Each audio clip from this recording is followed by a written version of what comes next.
And I think the reason that a lot of creatives these days find themselves depressed, confused, filled with anxiety, and filled with self-hatred is because they have exchanged. Welcome to Own the Future, a podcast made for and by changemakers, where we gain the courage to own our story, the freedom to own our craft, and the power to own the future. I am your host, Lucas Grobot, and today we are having a special episode. I was invited to be on a podcast, Dubai Jiggy, run by Nareem. Dubai Jiggy is a new podcast that's just come out. She has amazingly already recorded like 40 episodes. And I was honored when she asked me to be a guest on her show. So I showed up. We did a show together. And the show will probably air in a few months from now. But there was a conversation, part of the conversation that we had that was really juicy. It felt hot. It felt fresh. And I wanted to strike when the iron was hot. And so she sent over the podcast. I cut this section of it. And that is what we're playing for you today, talking about creativity in the process of what we are doing, who we are as people, and what we do as creatives. You talked about, I want to digress a little bit. You talked about, what does it mean to be creative? And this is actually something I wanted to talk about today, as I've been thinking about it the last couple weeks. As creatives, what our role is to take something that's in the dark, something that's unknown, something that exists in chaos, and we come in with truth. And so when I say truth, in the Greek, well, and it's the word, like as creatives, we come in with the word and we transform what is chaotic and unknown, and we bring it into light, we bring it into order, and we bring it into the known realm. And we do this through what the Greeks would call the logos, which is the word, which is the creative power, which really is another way of truth, right? Because that logos in the Greek is like, that is what truth is. And so as creatives, our role is to go into the chaos, into the darkness, and transform that into something that is of order. So even if you think of the laws of thermodynamics, right? Something from chaos can never become ordered unless something orders it, right? So if you look at the universe, like it is like the evolution theory is just, in my mind, absolutely impossible. Because how can from chaos order be created? Unless someone is ordering. Yeah. And even, I was talking with someone else just yesterday, El Tamash, great friend, amazing photographer. We were talking about this, it was 2 days ago, but talking about how, the Big Bang, because the universe is expanding from one central point out, right? If the explosion of the Big Bang was just a little bit stronger, atoms would not have been able to bond together at all, and everything would have disintegrated and spread out. There'd be no such thing as planets, no such thing as a star. If it was a little weaker, it would have fallen back on itself and collapsed. Yeah. So it's just the right amount of energy to create. So did it create order? No, something created order. There, all of the science, everything is pointing to that there was something outside of this time-space continuum that created, and that from that place created order, created life, because out of chaos cannot come order. So just the fact that the position of the Earth, the position, the fact that we have one moon, the distance from the moon from the Earth, all these things to make life possible. Yeah. And so when we talk about, well, what does it mean to be creative? Really what we're talking about is, what does it mean to be made in the image of God? Because each and every one of us have been made in the image of God, which means we have been made to transform the chaotic into order, to go out and explore the unknown and come back and order that or reorder that into something that is life-giving, that's beautiful. What is beauty? We talk about these things, and I think the reason that a lot of creatives these days find themselves depressed, confused, filled with anxiety, and filled with self-hatred is because they have exchanged the truth of who they are as made in the image of God, as made as creatives who are born to take darkness and make it light. They have exchanged that for a lie. And what's that lie? What is the lie that we have exchanged it for? That we need to. We need to work. We need to. That our value comes from not who we are as a human being, but we're just apes that somehow evolved. We're not made in the image of God. We're just the universe kind of energy strands. And well, there is no absolute truth. It's just total relativism, right? We've essentially said, this is what relativists claim. They say, well, there's lots of different ways of viewing the world. Yeah. Would you agree? Yeah. Totally agree. You have a different viewpoint on the world than I have, than the person listening to this. So there's many different ways of viewing the world. Okay, that's a great premise. And then they take it one step further. Yeah. And they say, every way of viewing the world is equal. Is every way of viewing the world equal? No, never. There's a hierarchy of things. Even for us, even for me to be able to see your face, I have to create a hierarchy and focus on one thing. Yeah. Right? And so this is where we get mixed up, because even if we don't necessarily verbally believe what I'm saying right now, there is an underlying worldview that has sunk into our lives through secular humanism, through the media, through even what we're seeing with, this, I believe, propaganda about global warming. And it is saying that you as a human, you are not important. You are actually a cancer on this earth. Right? You see the memes going around. It's like all the other planets are happy because they don't have humans on it. It's like, and humans are destroying the environment. Humans are destroying the earth. Yes, there are a lot of humans who have done horrible things and not taking care of our environment as they should. But it is actually coming out of a Lenin Marxist worldview that says that we do not have intrinsic value as human beings. Yeah. So this is all going somewhere. Back to this creative thing. We'll get there. Just bear with me. Yeah. So all of a sudden we believe, okay, well, I don't have intrinsic value as a human. So, okay, I need to work to produce, to create value, to create status, to create meaning, to create purpose for my life. But then we've said, well, what is meaning? What is value? What is purpose? Well, it's all relative. Yeah. Because every way is right. Everything is truth. Your truth and my truth, it's all relative. Well, once everything becomes relative, how can you have an aim in life? How can you know hierarchically which aim is better? Which way is better? Well, it's not better. Any way is fine. But is that true? It's not true. Yeah.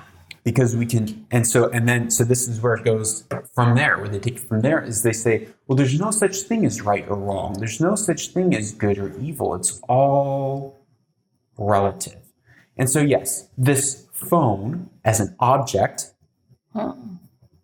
it can be used, or in a different situation, it can be good or it can be evil. If you take a knife and say, well, is a knife good or is a knife evil?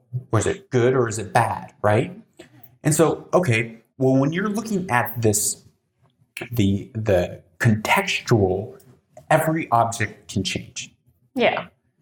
And so this is where people try to trip others up, is they bring it they bring it into a complex situation where they try to confuse based on saying, well, is the knife good or is the knife bad?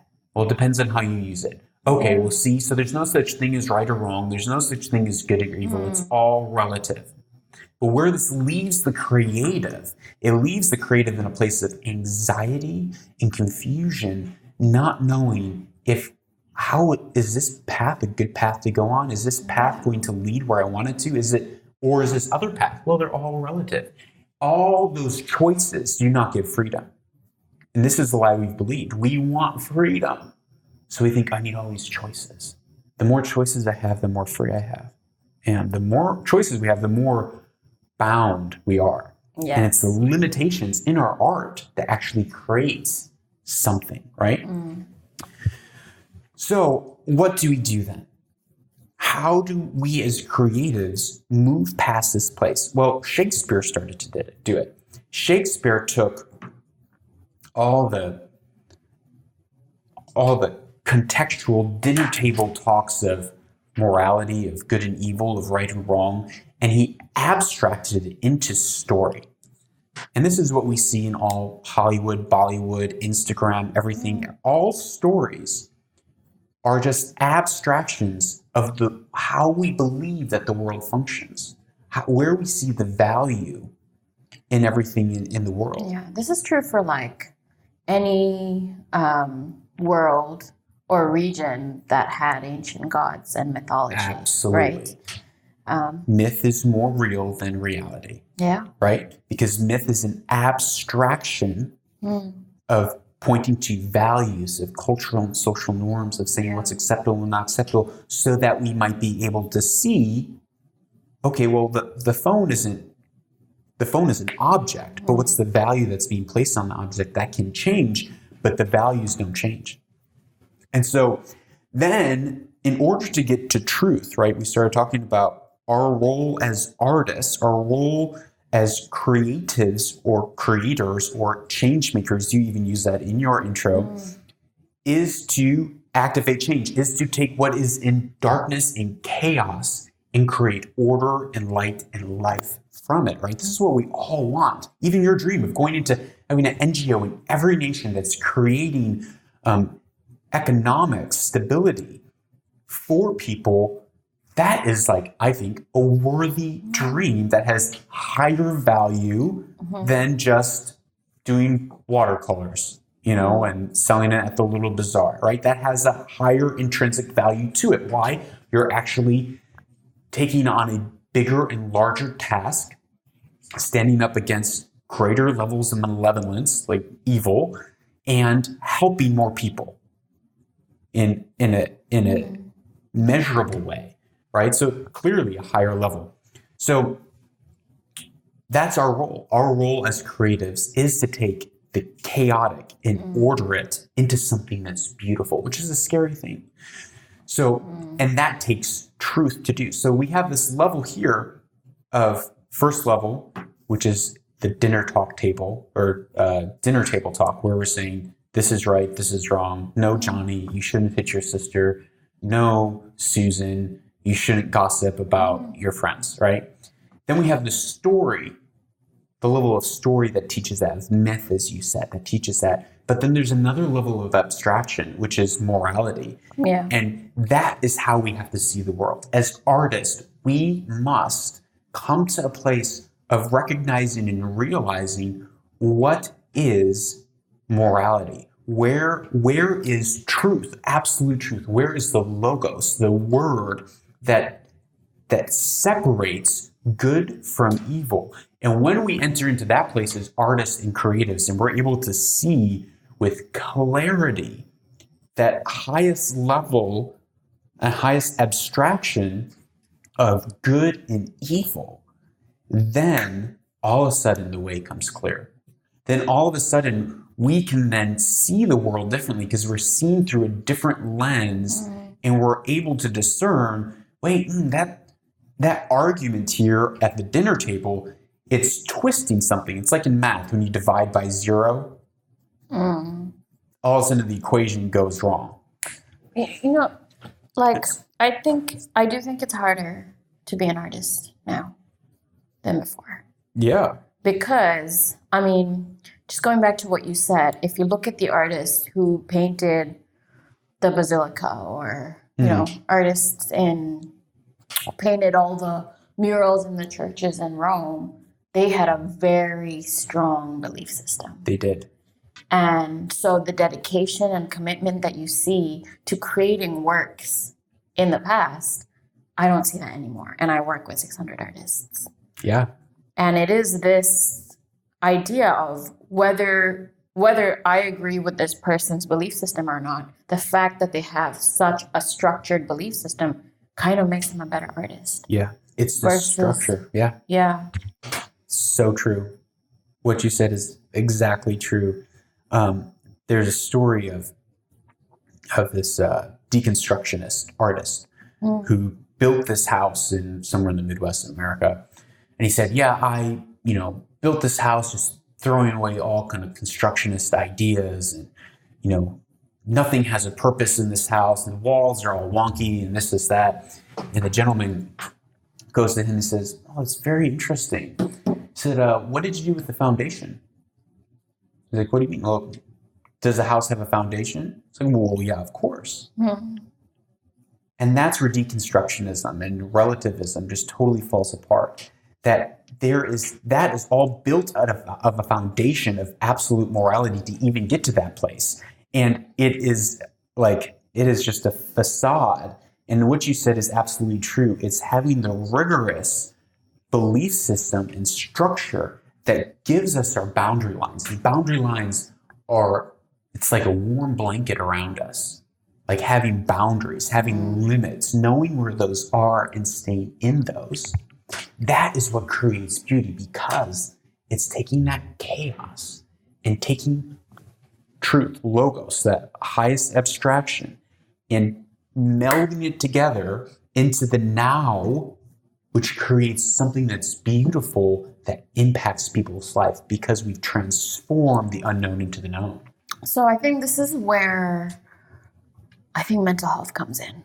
Yes. I mean, out of the 40 interviews I've done, maybe 70% have spoken about how mental illness is a part of their life, and how creativity helps them through that.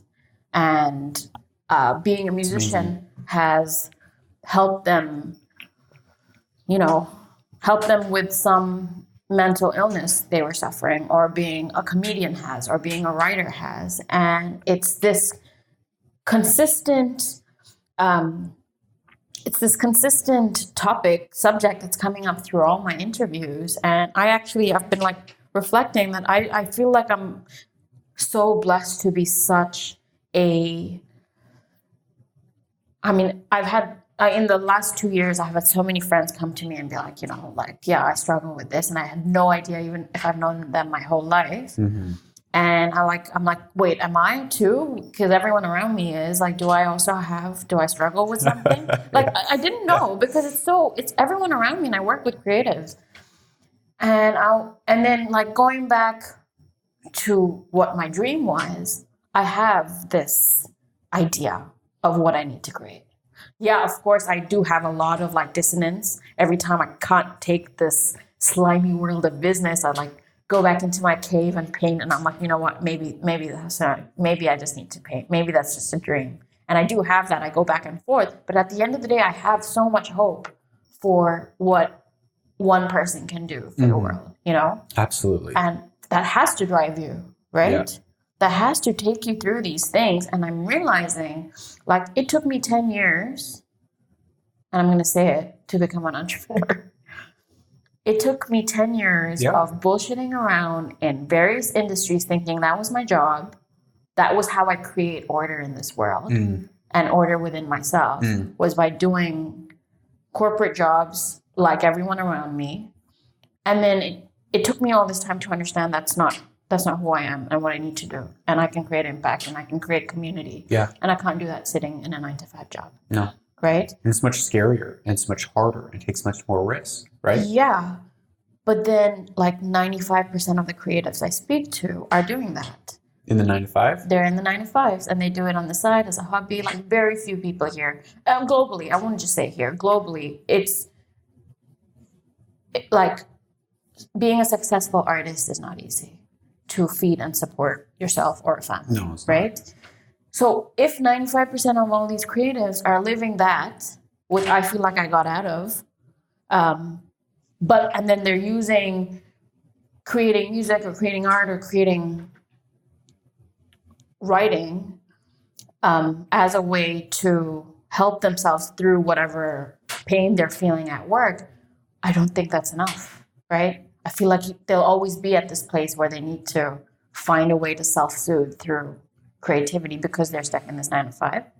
But I mean, I see what you're saying. I think the only flaw would be that we'd make an assumption to say that if you quit the 9 to 5 and just did your art, that you'd be better.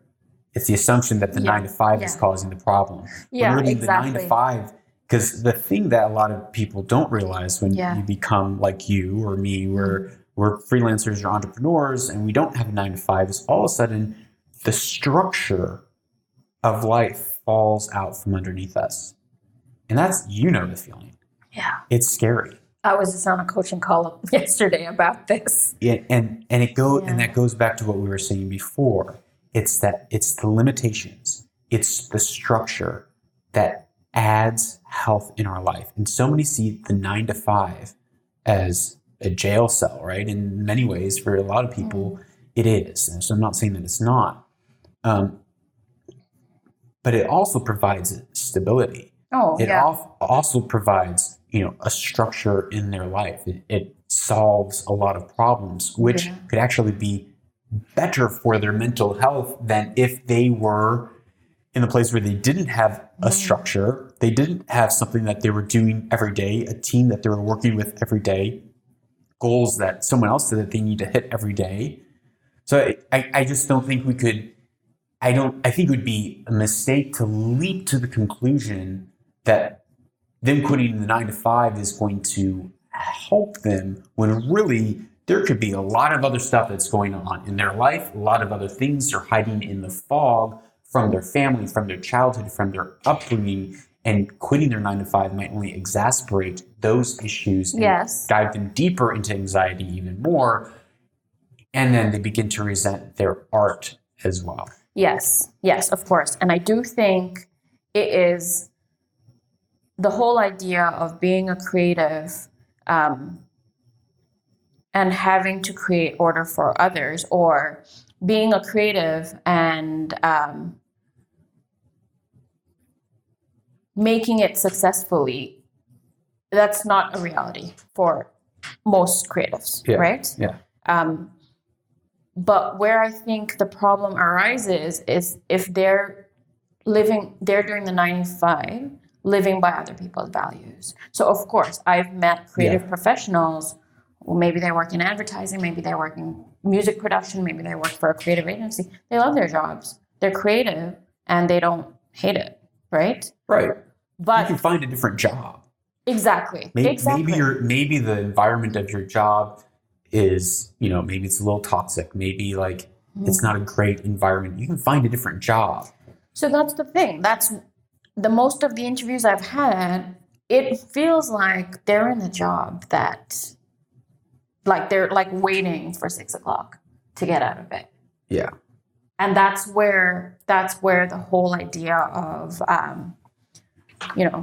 being disconnected with your own reality and therefore suffering through some kind of mental illness. I'm not saying 9 to 5s are bad. I'm just saying being stuck in something that you were prescribed to do, but is not for you, which I did for 10 years. Totally. I mean, find a different job. Yeah. But I think part of the reason I maybe pushed back a little bit was Instagram. Oh, I want to be an Instagram influencer. And you think that, being on the beach, I just want to retire, make it big, retire, and live on the beach the rest of my life. Digital nomad. It's it's been painted that that's going to be a great reality, but really, we were created to work. You're working. we love to work. We love to create, like as humans, like it does something to us. Now there's a Creating difference value. between laboring underneath the sweat of our brow and like, which is like just hard grinding, just painful working, and working under grace, if you will, working out of this place of our purpose of who we're created to be. I think there's a difference, but work is always involved. And there's something very therapeutic even about working with our hands. Something very therapeutic about putting in a good day's work, building whatever it is, whether it's physically or even through our craft or art or organizationally.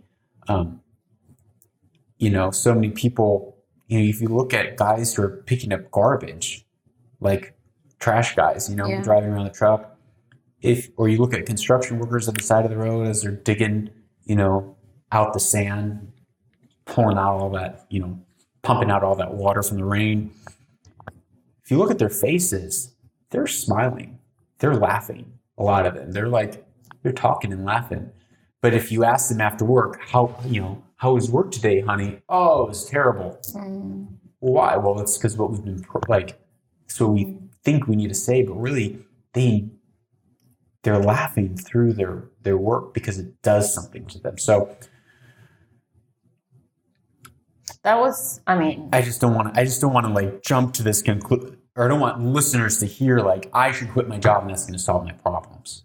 Because probably your problems are not necessarily coming from your job or coming from your lack of ability to have a creative outlet, but your problems are coming from something deeper. And going back to psychology, cognitive behavioral therapy tells us that our thoughts produce our emotions produce our actions, and our actions produce our thoughts, and it creates that cycle.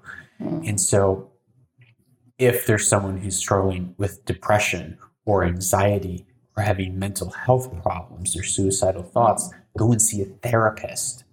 Don't think that quitting your job will only give you more time to think, and giving you more time to think will only further push you down that dark hole of depression and anxiety. Instead, there's stuff that's been hidden in the fog. There's untruths, there's deception, there's pain, there's wounds from the past. There's things that we're hiding from, things that happen to us. There's painful things that happen to our lives as human beings, right? You can't deny it. So I would say, go and seek out a professional therapist. Me and my wife, we've had to do that in our lives. Go and take time out of our life and pay money and see a therapist to get stuff sorted out so we can become healthy and whole people. And that's the best decision that me and my wife have ever made. I think, from what I've heard, it's more about if they feel like they're creating enough value through their jobs, right? So I'm not saying quit the 9 to 5, but the people, like, for example, I've had so much more pleasure and I had so much more comfort from the fact that I was working for a startup, meaning I was doing more and impacting more and creating more, versus when I worked for bigger companies where I didn't feel like I was impacting anything or anyone, right? So I find like a lot of the conversations I'm having, I'm obviously never encouraging. I left a 9 to 5 in a very premature stage. So I would never, ever advise other people to do that. But at the same time, when I have these conversations, my first thought is like, okay, what's the next best alternative? Go work for a startup. It's harder, it's longer hours, but maybe you'll feel that sense of satisfaction that you're not feeling now. That's giving you some kind of anxiety. Totally. Yeah. Totally. I can, but notice you're still working. You're actually, instead of working a 9 to 5, you're working like a 9 to 12. So then it's not about the 9 to 5, right? It's about feeling valued and being valuable. But the mistake that right here, the crux of this conversation, comes from the fact that we think that we need to produce to have value, that we need to work to be valuable as a human being. But that's human nature. No. Yeah. I mean, you said it yourself that we think love working. Work is good, but that's not where our value comes from. Our value comes from the fact that we were created in the image of God, that we are godlike by nature, and you have value as a human being no matter what. If, heaven forbid, as I'm driving home, I get in a car accident and I become a vegetable on life support. I have value as a human being. I have value. We see value in an infant that's born, that can't talk, that can't do anything for itself. We see this. What I love about this country, UAE, they value kids with Down syndrome so much. They love people and kids with disabilities who are not able to give anything to the world. And it is a Lenin Marxist, communistic, socialistic worldview that is saying, unless you are giving a certain amount of value to the world, you do not have value as a human being. And that's what communism is. And that's what socialism is. And that is what is eating and destroying this generation to a huge, and it's what's driving a lot of this green thinking. Yeah. It's saying, oh, we as human beings are horrible people. We're the scum of the earth. And it leads to nihilism. Yeah. And really, once you start down that road, where it ends up is it would be better if I was dead, because every breath that I take is just eating up more oxygen and putting out more carbon dioxide. And no matter what I do, I'm producing waste. And I am not intrinsically valuable as a human being. And as long as that is the case. That is what is causing this kind of cognitive dissonance and this surge of... It is a lie. Of course. It is a lie that is destroying this generation, that is being fueled. Like, I think that we need to take better care of the environment, hands down. But socialist ideologies have weaponized eco-friendliness to push a different agenda with a different propaganda underneath it. Why? For more power and more control. And that is an issue, because people are buying into, right? There's the 3 levels. They're buying into the narrative. They're buying into this story, and they don't realize it's corrupting their worldview to not see themselves as valuable human beings, to actually believe at a deep level that it would be better for the world if humans didn't exist.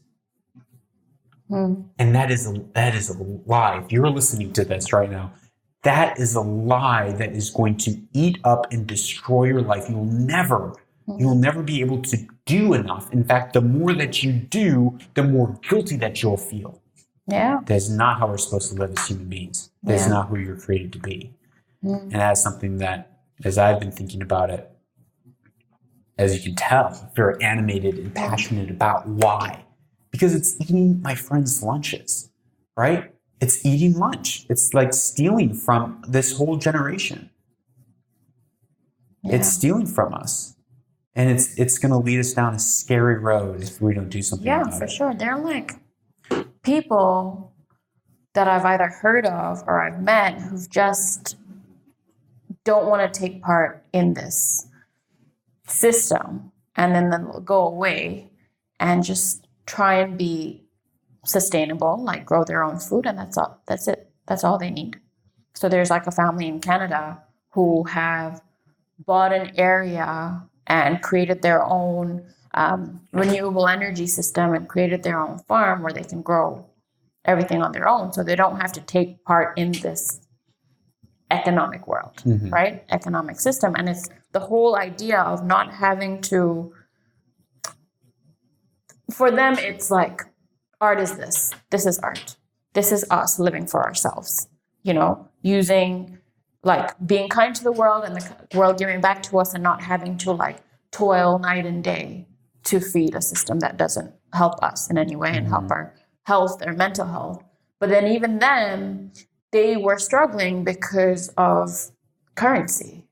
So many things that they need use currency. And to get currency, you need to be part of the system, right? And I would phrase it differently. Yeah. To get currency, right? And you probably teach this, you need to add value, right? Because it's like, I'm going to make money. Well, what do you mean you're going to make money? You're going to like literally like print money? Like, what do you mean? Oh, well, in order to make money, you have to add value to the world. It's exchanging of value. And we created currency. Sadly, we got off the gold standard. But right before we trade gold as a sign of I added this much value to your life. And that's based on bartering. It's saying, I think that this apple is worth 1 gold coin. So I'm going to sell it for 1 gold. Well, you think, well, no, I think it's only worth a half a coin. Okay, we barter 3/4 of a coin. We trade, right? 75 cents. Yeah. Right? So we trade. It's an exchange of value. Yeah.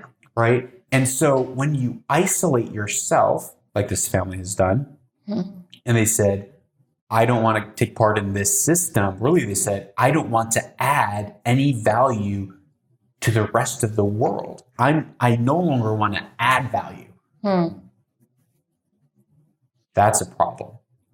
Okay, so you're saying that the system of exchange is right, but I'm saying that through trading value, we actually help someone, right? So when you go, let's take the apple still. So when what you go and happens- you buy an yeah. apple, yeah. there's both parties win, right? You like value was created in that transaction. Yeah. So every time like I spend $100 and I get $100 in value in return, we created a new $100. Okay, but then Because we created $100 of value. So if I pay for your consulting services, yeah. I give you $100, I just got $100 in value and you got $100 in cash. So it's $100. You then go and buy a new phone for $100. You got $100 in value. They have $100. Now we have $200 was created. Do that 3rd, 4th, 5th, 6th, 7th, 10th time. All of a sudden we created $1,000 of value from the same dollar bill. Yeah. So we're creating value as we go. And as we create value, we help people. Because it's through the creating of value, it's through capitalism that has lifted people out of poverty, given people education, given people electricity, given people sanitation, lowered the infant mortality rate, better health care, increased our lifespan. And it's that transaction that's actually helping people. Okay, so in order to create this value, you do need to work, right? If you feel like you're not creating value to the system, it goes back to the conversation we were having where there's like an underlying issue with people thinking they need to work to be a valued member of society. So, so I think I see what you're saying. So as a human being, we have value. Yeah, of course. But if you want to get money in your bank account, you have to give value in some way. You have to add value to someone else's life in some way to get dollars in your bank account. Otherwise, we're just sitting around as entitled little snobs saying, well, the government should do this. Why isn't the government doing that? Well, my parents should give me this. Yeah. So then going back to what we were saying, people don't feel like they're we work from our value, not for our value. That's the difference. Is that I work from knowing that I am a loved, valuable human being. I live my life out of the place of knowing I'm loved and I am valuable. And it's a reality. It's not just like I and like made it up and like said it enough times and I believe it. It's a reality in my life that I am living out of the place of knowing that I am loved and valuable, not based on what I've done. Yeah. But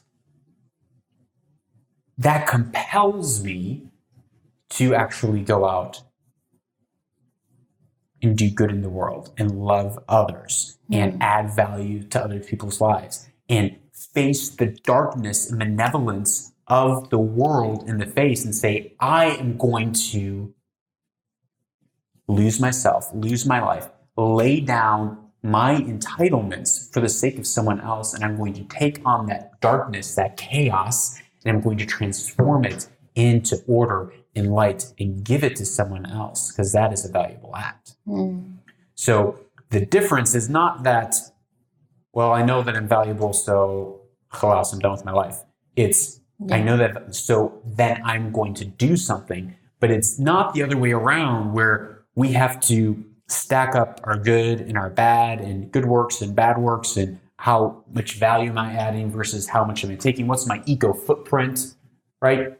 The whole green thing is it's just another religion. It's just another, what's your carbon footprint? Is it lower? Is it higher? You know, it's Honestly, happening in China. Like, what's your social score? And that's inhibiting people from being able to ride a train or fly. Like, these things are happening. And so from that place of saying, okay, what I do to the world defines my value, that's wrong. It's saying, because I'm valuable, I do in the world. Yeah, but the issue arises if the value systems that you're trading with are not aligned, right? Can you expound on that? Yeah, so say the people I'm talking about who are suffering in some way because they don't feel valued or they're not providing value, and they think that's what they should be doing. Like you said, be a part of society, right? To be a part of society, you have to exchange value. If they are, say, working for a company that they don't feel exchanges the right kind of value or taking back too much in terms of what they're giving, there's going to be some kind of misalignment. Sure, there's going to be some sort of cognitive dissonance. And that's what's happening. But what I'm saying is that's like one level, and my guess is that IBM or Amazon or Apple or whoever is not the problem. Like Noon.com is not the problem. The company that they're working for is not the actual problem that they're experiencing. It is just another symptom of deeper issues in their life that needs to be sorted out. Because sure, if you're working for a morally bankrupt and corrupt company that you believe are doing terrible things to people in the world, you should quit. Like, why would you want to be a part of a company that's, stealing from people, if you will, right? But probably for most people, they look at their job, whether it's laying bricks or serving burgers, as saying, well, it's not enough in my life. But it's because we've lost the vision, the transcendent vision of how we're actually impacting people's lives, and how a waiter at a restaurant can transform someone's life and someone's experience if they see the transcendent vision. Like in Europe, if you were a bricklayer in Europe, what were you building 200 years ago? You're building, or 500 years ago, you're building cathedrals. Yeah. Well, I'm just a bricklayer. I'm not adding enough value in my life.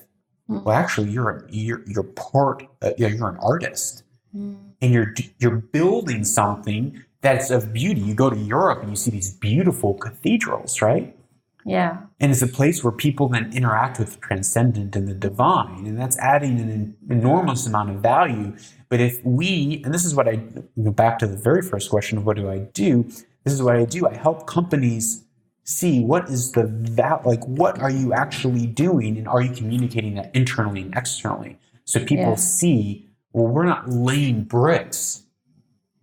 We're connecting people in society and community with a way of life, with meaning, with purpose.